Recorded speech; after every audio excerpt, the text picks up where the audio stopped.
जय हिंद साथियों, कैसे हैं? आई होप बहुत ठीक ठाक होंगे और अपना पढ़ाई बढ़िया से कर रहे होंगे। ठीक, तो यह जो वीडियो का सीरीज था हिंदी का क्लास 10, इसमें जो है कि हम आपको चैप्टर नंबर 1 जो था, जो क्या था, सर्व विभाजन और जाति प्रथा, उसका जो था हम लेखक का जो जीवनी है उसके बारे में हम बता दिए थे। इस वीडियो में हम देखेंगे उसका क्वेश्चन और आंसर। ठीक, तो टाइम को उतना बर्बाद नहीं करते हैं, डायरेक्ट चलते कहाँ, क्वेश्चन पर। ठीक, तो देखिए एक बार इसमें क्या है, इसमें क्या क्लास 10 हिंदी है, क्या क्लास 10 है ना, क्लास 10 हिंदी है, हिंदी। ठीक, चैप्टर का नाम क्या है, सर्व विभाजन और जाति प्रथा। इसका लेखक कौन है? इसका लेखक है डॉक्टर भीमराव अंबेडकर। इसमें जो है क्या जी, सब्जेक्टिव और ऑब्जेक्टिव, ये पूरा दम भर है, सब्जेक्टिव और ऑब्जेक्टिव। आपको क्या करना है, वीडियो को शुरू से लेकर लास्ट तक एकदम बढ़िया से देखना है, शांति से। ठीक, हड़बड़ा कर कोई भी काम मत कीजिए, एकदम से शांति से दिमाग को ठंडा करके काम करना है। यानी कि क्या कहता है, महत्वपूर्ण प्रश्न, यानी परीक्षा में यही आएगा पक्का, क्या जी 100% आने वाला है परीक्षा में।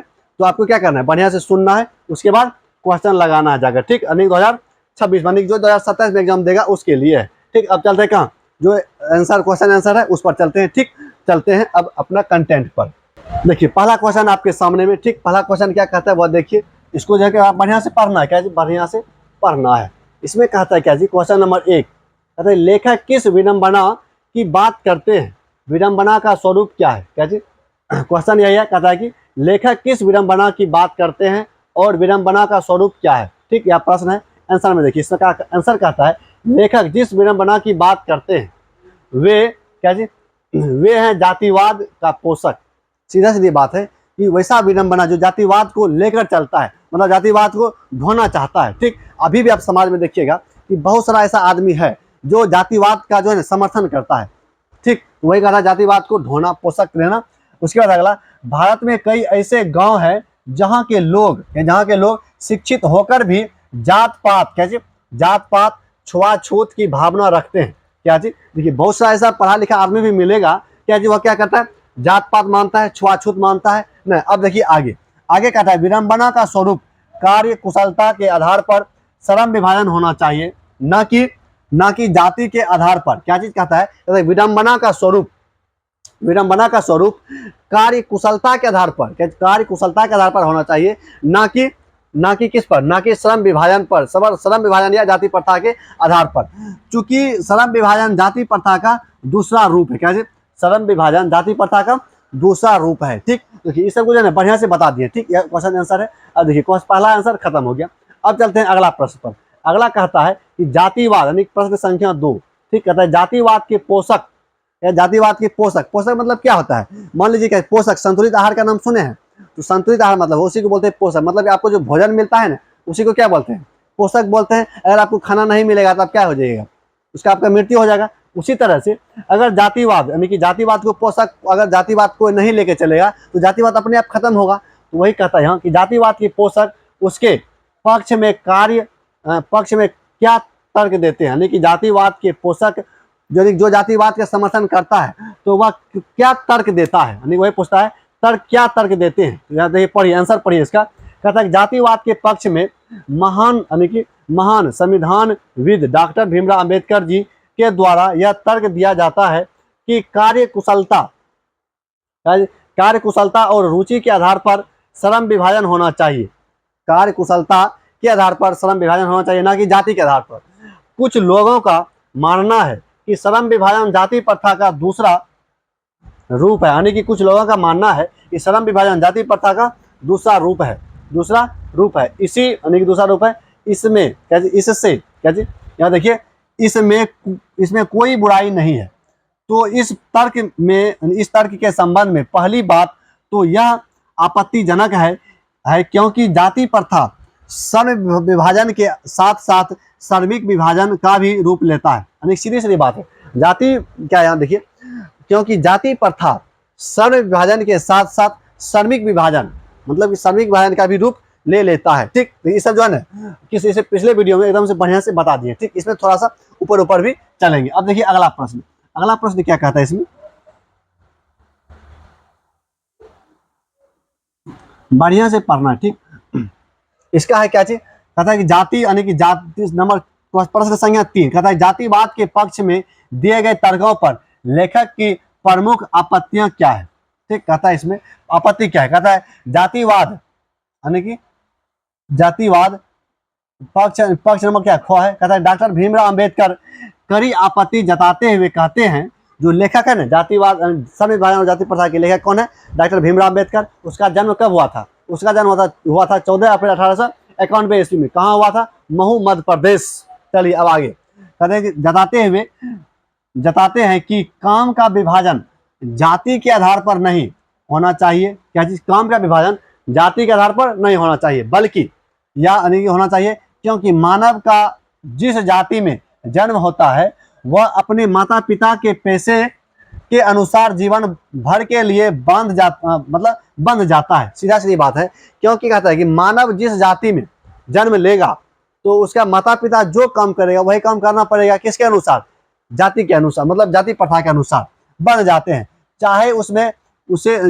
उसमें उसे रुचि हो या ना हो, और वह अपने देश और समाज का विकास नहीं कर पाता है। न वह अपना विकास कर पाएगा, न वह अपना देश का विकास कर पाएगा, और न ही अपने गांव का विकास कर पाएगा। अगला प्रश्न है, अगला प्रश्न कहता है कि जात यानी कि प्रश्न संख्या 4 कहता है कि जाति भारतीय समाज में श्रम विभाजन का स्वाभाविक रूप क्यों नहीं कही जाती है। क्या चीज, सीधा सीधी बात है, कहता है कि जाति भारतीय समाज में श्रम विभाजन का स्वाभाविक रूप क्यों नहीं कहा जाता है। अगला आंसर पढ़िए इसका। इसका आंसर कहता है कि भारतीय समाज में, क्या चीज, भारतीय समाज में जातिवाद के आधार पर, भारतीय समाज में भारत में जातिवाद के आधार पर श्रम विभाजन अस्वाभाविक है, क्योंकि जातिगत श्रम विभाजन श्रमिकों के रुचि अथवा कार्य कुशलता के आधार पर नहीं होता है, बल्कि माता के गर्भ में ही श्रम विभाजन को तय कर दिया जाता है। ठीक, तय कर दिया जाता है, जो विश्वासघात और रुचिपूर्ण होने के कारण गरीबी और बेरोजगारी को बढ़ाने वाला होता है, जो विश्व के किसी भी समाज में नहीं पाया जाता है। ठीक, बुझाया, यानी कि जाति एक विशेष जात में विशेष काम करने का प्रथा था पहले, ठीक, अब तो नहीं है, तो वही कहता है कि इसको हटाना है।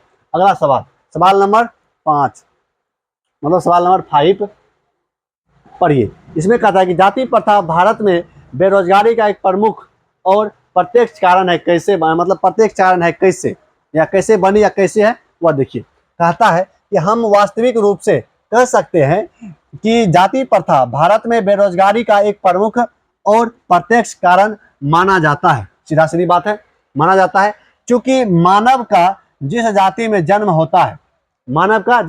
जन्म होता है वह अपने माता पिता के पैसे के अनुसार ही जीवन भर के लिए उसी पैसे में बंध जाता है, जीवन भर के लिए उसी पैसा में बंध जाएगा। वह मन पसंद कार्य करना चाहता है परंतु नहीं कर पाता है, जिससे अपने समाज और देश का विकास नहीं कर पाता है। ठीक, हिंदू धर्म में जाति प्रथा के तहत पैसा बदलने की अनुमति नहीं दी जाती है। यानी कि हिंदू धर्म में जो है, हिंदू धर्म में बहुत सारा जाति है, तो हिंदू धर्म में कहता है कि जाति के तहत, यानी जाति प्रथा के तहत पैसा, मतलब कि रोजगार, काम करने का जो है ना दूसरा चीज नहीं बदल सकता। जैसे समझिए अगर कोई यादव जी है, ठीक, तो वह क्या करेगा, उसको कहेगा तुमको दूध ही बेचना है। ज्यादातर अभी भी परसेप्शन चलता है, या कोई भी देखिए एक नाम ले लेकर यादव जी का, लेकिन सारे कास्ट में इसी तरह से नियम था। तो चलिए आगे चलते हैं, अनुमति नहीं देती है किसमें, हिंदू धर्म में। अगला है प्रश्न संख्या 6, प्रश्न संख्या 6 है, इसमें कहता है कि लेखक आज के उद्योगों में गरीबी और उत्पीड़न, लेखक आज के उद्योगों में गरीबी और उत्पीड़न से भी बड़ी समस्या किसे मानते हैं और क्यों। पता है क्या जी, लेखक जो है, लेखक अभी के समय में उद्योग में गरीबी और उत्पीड़न, मतलब उद्योग में क्या था, गरीबी होता है, जो गरीबी है, और उद्योग में क्या पीड़न होता है काम करने में, तो उससे भी बड़ी समस्या किसे मानता है, तो जातिवाद को मानता है। किसको मानता है, लेखक। देखिए इसमें लिखा होगा, लेखक आज के समय में, समय होने से समय में गरीबी और उत्पीड़न से भी बड़ी समस्या जाति प्रथा को मानते हैं। यहाँ क्या होगा, आज के समय में, क्या जी, आज के समय में। ठीक, लेखक आज के समय में, इसको भी काट के समय लिखना है, समय में गरीबी और उत्पीड़न से भी बड़ी समस्या जाति प्रथा को मानते हैं, क्योंकि जाति प्रथा के कारण ही अपने रुचि के अनुसार पैसा चुनने में आज़ादी नहीं होती है। जाति प्रथा में पैसा चुनने की आज़ादी नहीं होती है। जाति प्रथा के आगे मनुष्य के भावना और रुचि का कोई स्थान नहीं है। जाति प्रथा के आगे मनुष्य का रुचि और भावना का कोई स्थान नहीं है और मजबूरी में मनुष्य को अपना जातिगत पैसा के अलावा काम करना, मतलब जातिगत पैसा वाला काम करना ही पड़ता है, मतलब मजबूरी में ना। चलिए आगे देखिए इसमें क्या है, अगला प्रश्न है इसमें।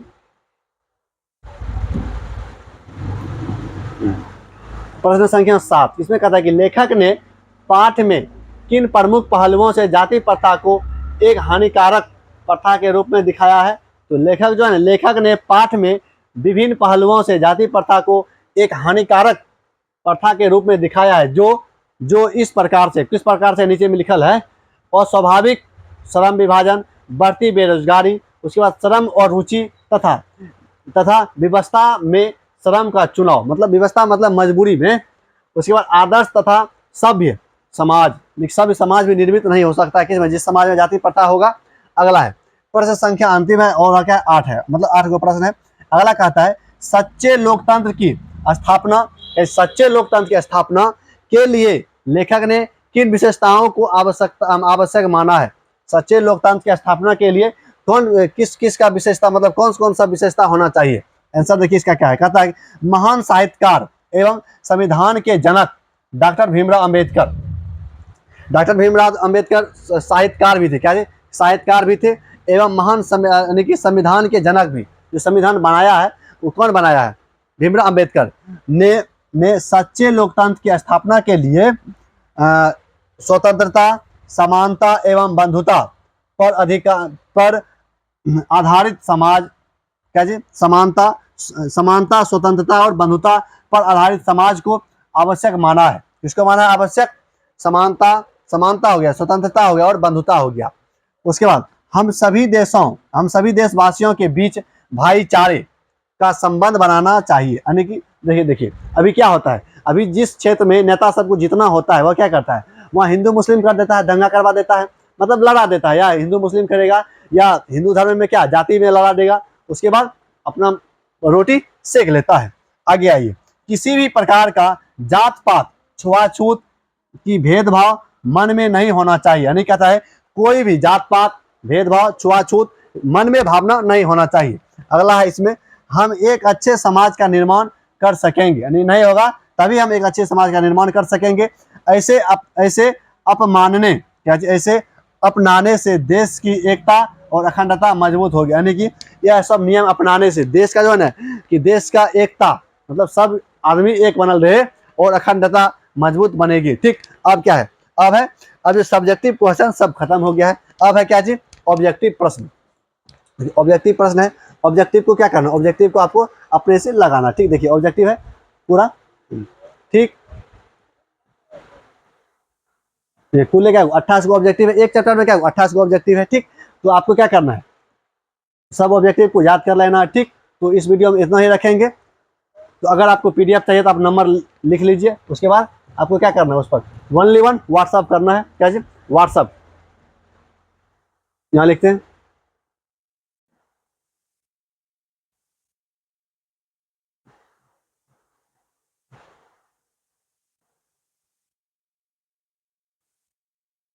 क्या है 88, यानी कि 8809722892। ठीक, इसको बोलते 8809722892। इस पर क्या करना, सिर्फ ओनली व्हाट्सअप, तो आपको पीडीएफ मिलेगा, नहीं तो कोई उपाय है नहीं। ठीक, चलिए अब जो इसमें इतना ही रखेंगे। अब इससे अगले वीडियो में यानी कि हर एक चैप्टर का 2 वीडियो मिलेगा।